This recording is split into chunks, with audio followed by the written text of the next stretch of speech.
유쾌한 남자들의 시시콜콜 토크쇼 김프로쇼 지금 시작하겠습니다. 저는 김프로입니다.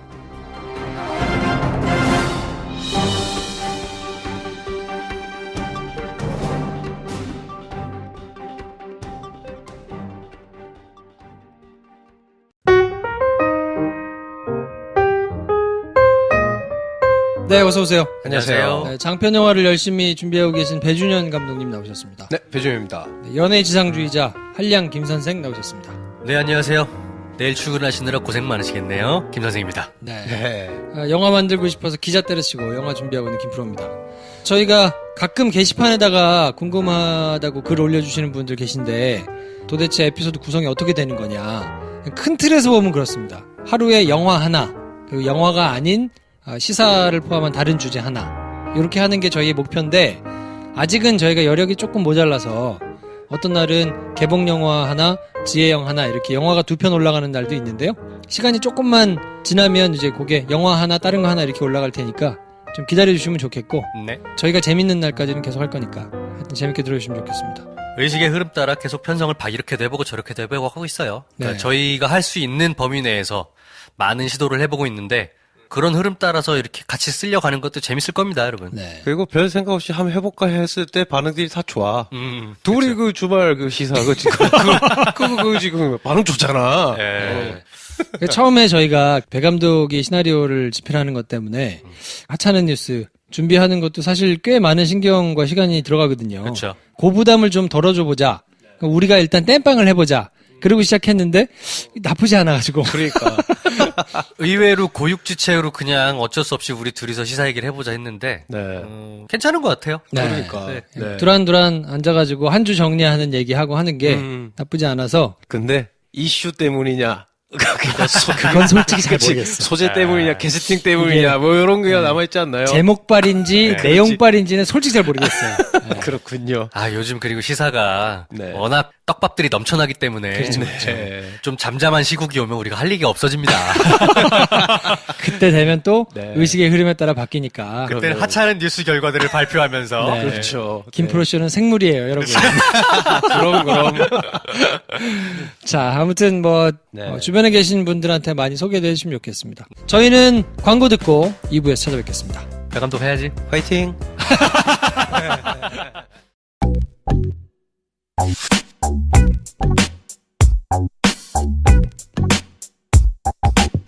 바이오 스테판 카스 Sophie, 아사히 슈퍼드라이 Edelweiss, 파울로 Blanc. 술은 깡수 무지 좋아하는 술은 다르지만 우리는 김프로쇼를 듣습니다.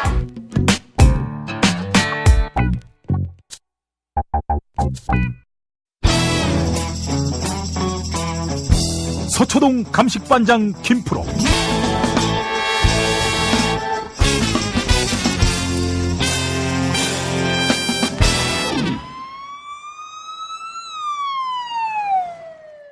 김프로 나와 계시죠?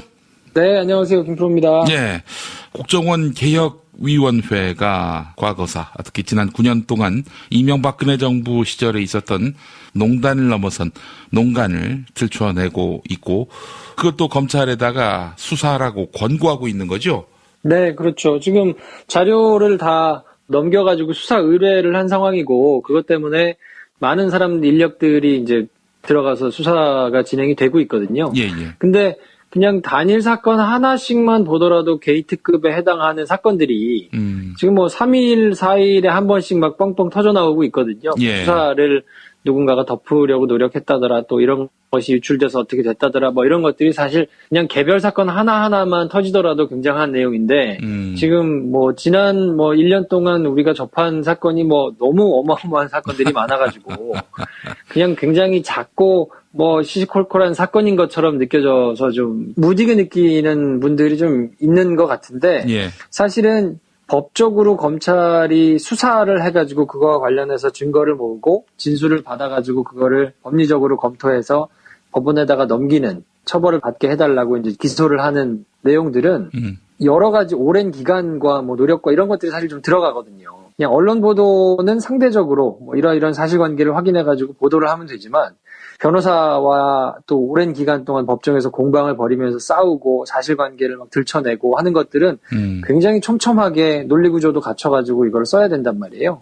근데 이 사건들이 지금 워낙 많이 막 터져나오고 있으니까 이걸 뭐 수사하는 검찰도 내부적으로는 굉장히 이제 뭐 죽을 맛일 거예요. 아마 사람들이 많이 붙어 있다고는 하지만. 그리고 특검에 비해서는 뭐 규모나 뭐 여러 가지 물적인 측면에서는 훨씬 지금 상황이 좋기 때문에 그때보다는 훨씬 수월하기는 하겠지만 그래도 어쨌든 이슈가 워낙 많아가지고 이것들이 수사로 진척이 되는 건 사실 좀 굉장히 어려운 상황이기는 한데 그래도 예전에 자료를 확보하지 못해가지고 또 사람을 하나 데려오면 국정원에서 막 으름장을 놓으면서 사람 풀어주라고 하고 그랬던 때하고는 지금 분위기가 180도 다르기는 한 것 같아요. 예전에는 국정원에서 와가지고 조사를 받는 게 국정원 직원들이 이제 믿는 구석이 있으니까 조사받는 사람의 태도가 아닌 경우가 많았거든요. 네.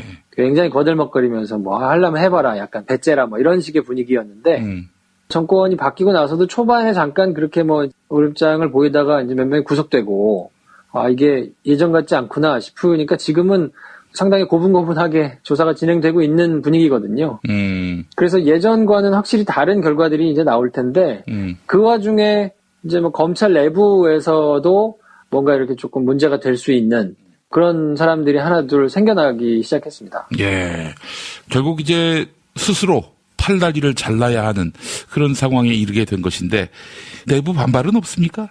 내부 반발이라기보다는 사건을 주도적으로 맡아가지고 담당을 하는 거를 다른 사람이 했으면 좋겠는 약간 이런 심리로 좀 풀이를 하면 이해가 좀 되실 것 같아요. 왜냐하면 이게 그냥 어떤 담당자 한 사람만 수사를 하는 게 아니고 그 사람과 관련돼 있는 사람들이 이제 여럿 있잖아요. 보통 검사들은 혼자서 일을 하는 게 아니고 예. 그 검사와 이제 함께 일을 하는 뭐 수사관이라든지 또 그 주변에 있는 뭐 동료 검사들이라든지 친했던 뭐 판사들이라든지 뭐 이런 사람들이 이제 있기 때문에 예. 수사가 이제 진행이 돼가지고 시작이 되면 불편한 관계를 맞을 게 뻔히 보인단 말이에요. 예, 그래도 전체 검사가 지금 2,000명 정도 되거든요. 2,000명 조금 넘는 수준인데 그러면 조그마한 고등학교 생각하시면 된다고 이제 제가 설명을 드렸었잖아요.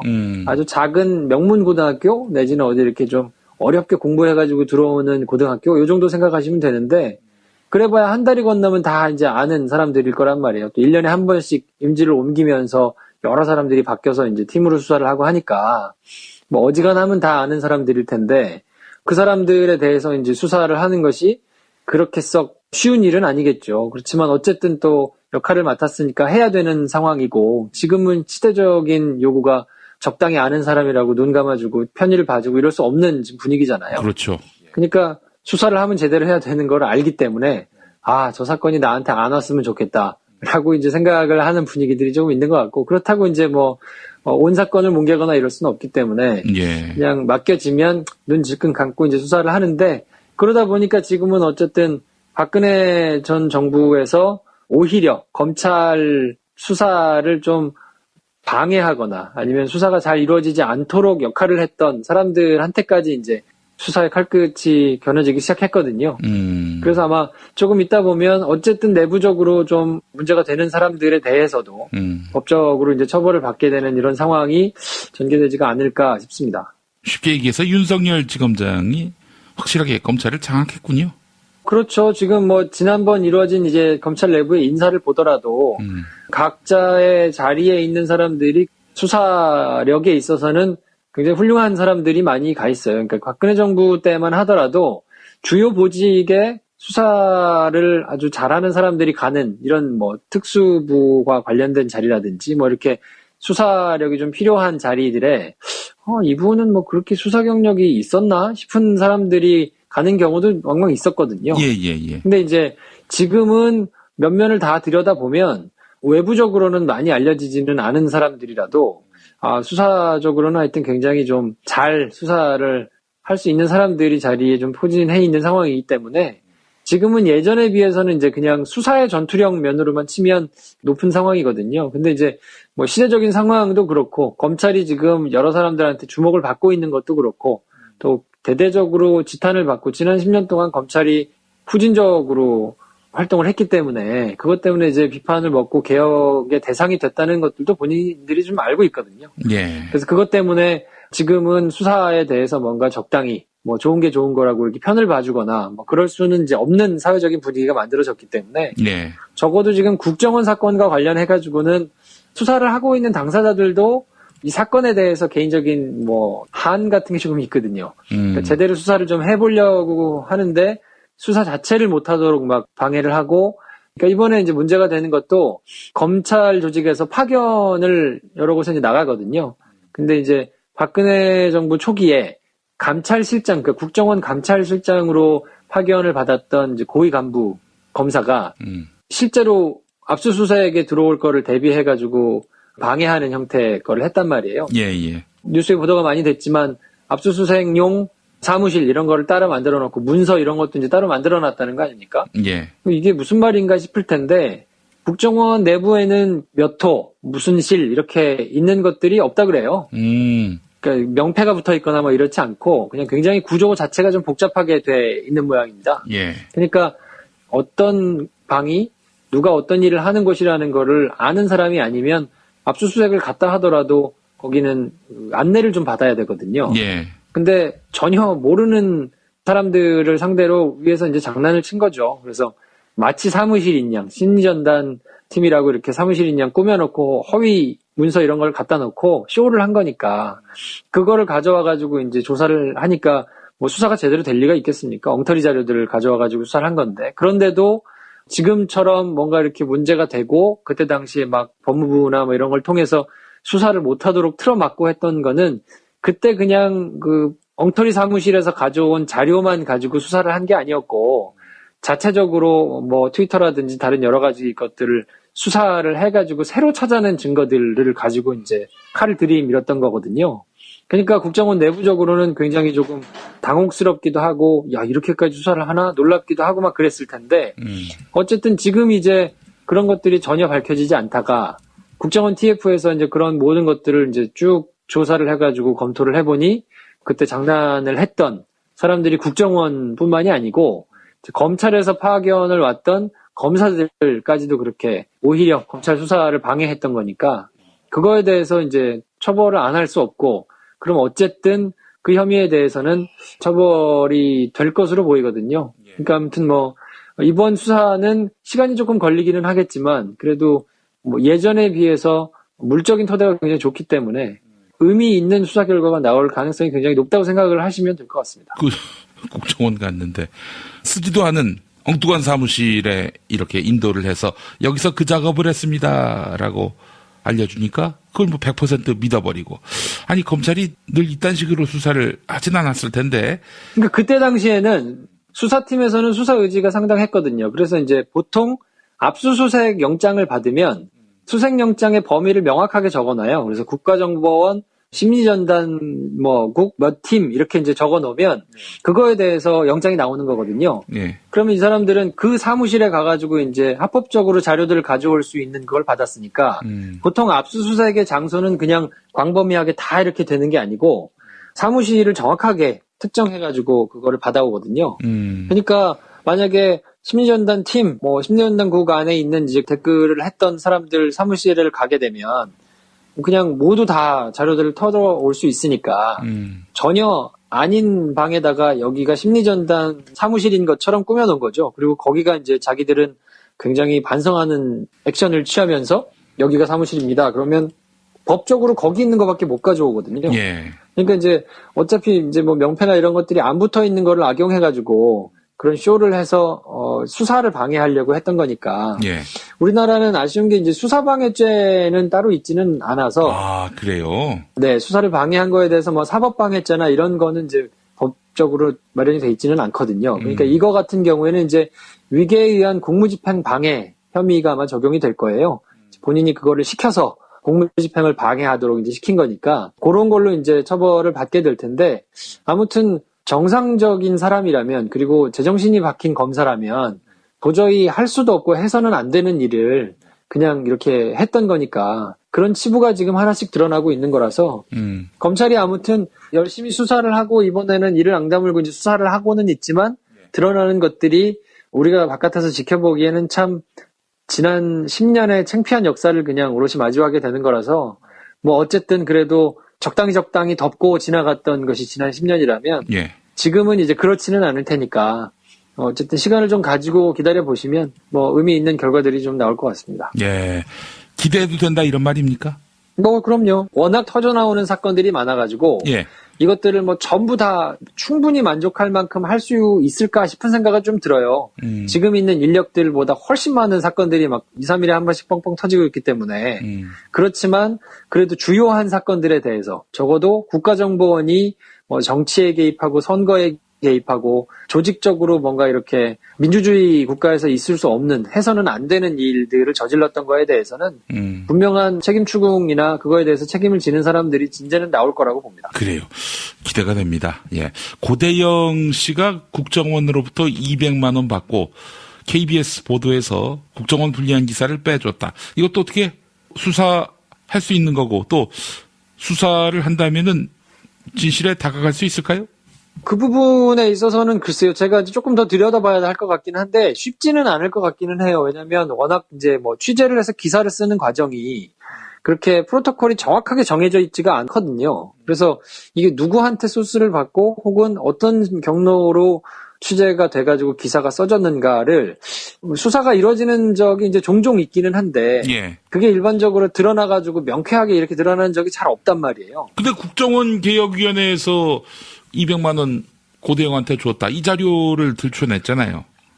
그럼요. 그러니까 돈을 받은 사실은 이제 문제가 될 수 있으니까 그 사안에 대해서는 이제 명확하게 드러날 거라고 보는데 그래서 이제 그 이후에 어떤 경로를 거쳐가지고 취재가 돼서 국정원이 요구하는 기사들이 나왔는지 아니면 빠졌는지 이런 것들은 명확하게 밝히기가 그러니까 이제 오히려 있는 기사를 뺀 거라면 그 기록이 뭐 전산 기록에 남아 있거나 뭐 이럴 가능성이 있을 텐데 글쎄. 근데 그게 이제 시스템상 보관이 되지는 않기 때문에 결국은 진술을 해야 되는 건데 기술적으로 시간이 조금 많이 지났기 때문에 얼마나 명명백백하게 드러날 것이냐. 고대영 사장 자체는 문제가 될 수는 있을 거예요. 그 돈이 간 사실이 만약에 이제 뭐 그게 자료에 의해서든 진술에 의해서든 나왔다고 하면 그거에 대해서는 이제 찾아볼 수 있는 여력이 있을 테니까. 근데 그 이후에 그래서 그 돈을 받고 어떻게 액션을 취해가지고 해줬느냐.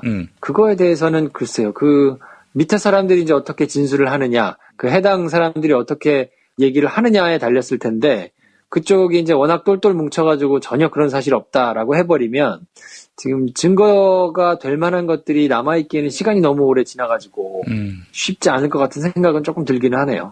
알겠습니다. 그럼 뭐 왜 괜히 그 얘기를 꺼냈는지. 뭐 진실이니까 뭐 주고받은 일이 있으니까 공개를 했겠지만 향후 파장도 한번 고려해봤으면 좋았을 텐데 거기까지는 이제 검찰 수사가 닿지 않을 것이다 라고 보는 거군요. 한마디로. 그러니까 그 부분에 있어서는 뭐 선후 관계를 따지면 훨씬 더 이제 중요한 것들이 물론 이제 뭐 언론에 대해서도 적폐 청산이 돼야 될 부분들은 당연히 있고요. 그거에 대해서는 뭐 조준을 하거나 뭐 그럴 생각은 전혀 없습니다. 그렇지만 뭐 개별 사안에 대해서 그 아무래도 골라야 될 거거든요. 모든 사안이 만약에 그 이 사안만 불거졌다 그러면 수사를 하는 게 어렵진 않을 거예요. 근데 지금 뭐 청산해야 될 사람이 뭐 우병우도 있죠. 그리고 뭐 지금 검찰 내부에서도 뭐 검사장에 해당하는 사람이 뭐 그런 것도 있죠. 이게 큰 덩어리의 사건들이 너무 많기 때문에 예. 그 안에서도 이제 중요도에 따라서 또 이것이 수사가 이루어졌을 때 미치는 파장이나 영향이나 뭐 이렇게 사법적인 기록이나 이런 거를 종합적으로 고려해가지고 아마 판단을 할 거기 때문에 그거는 이제 우선순위를 어떻게 정하느냐에 따라 달려 있을 거고요. 그 내용은 한번 조금 지켜봐야 되지 않을까. 그래서 저도 예의주시하면서 좀 지켜보고 있습니다. 왜냐하면 검찰 내부에서도 그렇고 뭐 국민적인 지금 분위기가 언론이라고 해서 그냥 넘어가면 안 된다. 왜냐하면 끝까지 어디서 견제받지 않는 제3, 제4의 권력이잖아요. 예, 예. 그래서 늘 다른 사람을 지적하고 뭔가 이렇게 잘못된 거를 드러내고 하는 역할을 하는데 그거를 하는 사람들이 자격이 이제 조금 부족한 사람들이 만약에 하게 되면 예. 그거 자체로 이제 재앙일 수 있으니까 그거에 대해서도 분명히 적폐를 청산하고 뭐 개혁을 해야 된다라는 요구들이 있는 건 사실이거든요. 그러니까 그렇기 때문에 드러나 있는 것들에 대해서 아마 상징적으로 수사를 할 텐데 그게 이제 뭐 타겟이 고대영이 될지 아니면 뭐 다른 것이 될지 요거는 조금 상황을 좀 지켜봐야 되지 않나. 그래서 저도 하여튼 법원뿐만 아니라 언론도 제 역할을 좀 담당을 해야만 검찰 못지않게 무너진 시스템을 회복하는 데 반드시 필요하기 때문에 관심을 가지고 잊어버리지 말고 좀 지켜볼 필요가 있다고 생각합니다. 예, 알겠습니다. 수사 안 한다는 얘기도 아니고 고대영이 뭐 그렇다고 뭐 여기서 면책된다는 것도 아니고 좀 더 지켜보자. 한참 듣다 보니까 하나만 한 얘기 같기도 하고 말이죠. 이게 너무 명확하게 딱 밝혀내는 거 아닙니까? 아, 그런가요? 요거 이렇게 하나만 한 얘기인지 아닌지 못 알아듣게 이렇게 돌려서 길게 얘기하는 것이 이제 김용민 브리핑을 매일 하는 걸로 인해서 생긴 부작용이라고 할까요? 10초면 할 수 있는 얘기를 한 2분, 3분 걸려가지고 이제 하는 뭐 요런. 근데 우리 김 프로가 방송 전으로 저하고 대화 나눈 내용, 이걸 방송으로 내보내고 싶어요. 얼마나 정말 알찬 내용들인지, 근데 이거 내보내면 안 돼. 큰일 나. 이러면서, 적극 보신하고 있는 우리 김 프로. 언제쯤 팟캐스트에 적응할 수 있을지 상당히 안타깝습니다. 그거는 당신이 지상파의 녹을 끊는 날 제가 해드릴게요. 알겠습니다. 정정당당하게 팟캐스터로 돌아와서 말씀하세요. 알겠습니다. 근데 지금 너무 잘 나가서 그럴 날이 오기까지는 좀 시간이 걸릴 것 같다는 생각이 들고 말이죠. 예. 알겠습니다. 김프로 수고하셨고 다음 주 월요일에 또 뵙겠습니다. 네, 다음 주에 뵙겠습니다.